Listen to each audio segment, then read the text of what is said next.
Bonjour à tous, je suis Victorien Russard, je suis à l'origine coureur au large. J'ai pas fait le tour du monde comme vous, mais j'ai fait une dizaine de courses en Atlantique, dont voilà, Route du Rhum, Transat Jacques Vabre, Québec-Saint-Malo, etc. Et également, je suis officier de marine marchande. Donc j'ai navigué sur des paquebots de croisière un petit peu partout j'ai toujours eu comme parrainage celui de notre nouveau ministre de la Transition écologique, Monsieur Nicolas Hulot, qui m'a sensibilisé à l'écologie et l'environnement. Et donc j'aime les challenges, les aventures. Il y a à peu près 5 ans, j'ai réfléchi à construire un navire qui utilise la mixité énergétique, différentes sources d'énergie renouvelable, avec différentes formes de stockage. Du stockage court terme qui sont des batteries, des batteries lithium-ion en l'occurrence, et puis du stockage hydrogène. Et alors on a essayé de travailler sur une architecture énergétique transposable dans le secteur maritime et portuaire et terrestre également, avec une production d'hydrogène décarbonée à partir de l'électrolyse de l'eau de mer. Donc c'est une expérience. On a une quarantaine de partenaires financiers, technologiques, opérationnels, fournisseurs, et puis aussi beaucoup de partenaires de recherche et développement. Et notamment, on collabore depuis 3 ans avec une trentaine d'ingénieurs du plus gros centre de recherche et développement en France, donc le CEA, et notamment le LITEN. Le bateau fait 30 mètres de long, 13 mètres de large, et on s'apprête à faire un tour du monde pendant 6 ans. C'est un Solar Impulse des mers made in France, mais aussi en quelque sorte une Calypso des temps modernes. Donc on a une équipe de production audiovisuelle à bord. Alors, produire de l'hydrogène, une énergie propre et non polluante, à partir de l'eau de mer, c'est pas un peu une preuve éclatante que la mer peut être une condition de notre survie? Alors, c'est vrai que nous, on fabrique notre hydrogène à partir de l'eau de mer, c'est tout un symbole.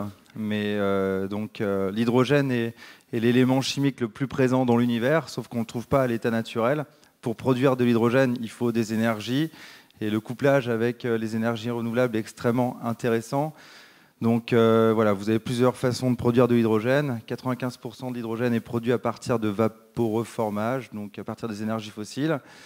Et seulement 5% de l'hydrogène est produit à partir de l'électrolyse. Donc nous, on est avec ce système d'électrolyse. On a à bord un désalinisateur, un déioniseur, un électrolyseur, compresseur, réservoir hydrogène, pile à combustible, jusqu'à la conversion électrochimique qui transforme l'hydrogène en électricité. Et ce qui est super intéressant dans ce mix énergétique et dans ce stockage court terme, long terme, c'est qu'à poids équivalent, on a 20 fois plus d'énergie dans l'hydrogène. Nous, on a un parc batterie de 100 kWh et on a 2 MWh d'hydrogène à bord.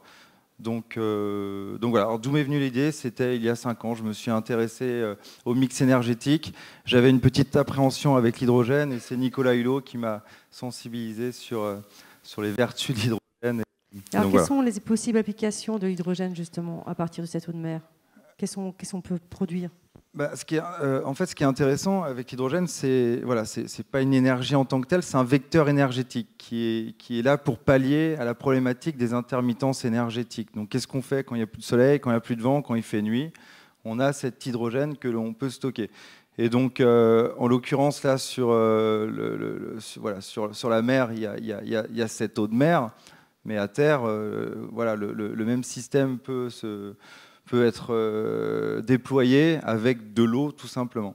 Alors, quels sont les avantages par rapport aux sources d'énergie fossiles, aux sources d'énergie renouvelables? Alors, ce qui est fantastique, je commence sur ce navire, c'est que c'est un navire autonome en énergie, zéro émission. Quand je dis zéro émission, c'est pas que zéro gaz à effet de serre, c'est aussi zéro particules fines néfastes pour la santé. Et donc, ce bateau, il ne gîte pas, il est électrique, il ne fait pas de bruit, pas de nuisance sonore. Et voilà, c'est absolument génial de naviguer sur ce genre de navire. Et je pense qu'à moyen terme, il y a vraiment un avenir pour développer ce genre d'architecture. Alors, est-ce qu'on peut suivre votre tour du monde? Oui, bien sûr. Il a commencé depuis cet été. Ça fait 5 ans qu'on était sur la construction de ce navire. On a fait notre première escale inaugurale à Paris, début juillet, et là on en est à notre 8e escale. J'étais à Royan ce matin, et donc on prépare un petit convoyage. On fait le tour d'Espagne pour rejoindre la Méditerranée, et puis bien évidemment on peut suivre cette expédition qui s'appelle l'Odyssée pour le futur sur les réseaux sociaux et puis bientôt sur Canal+.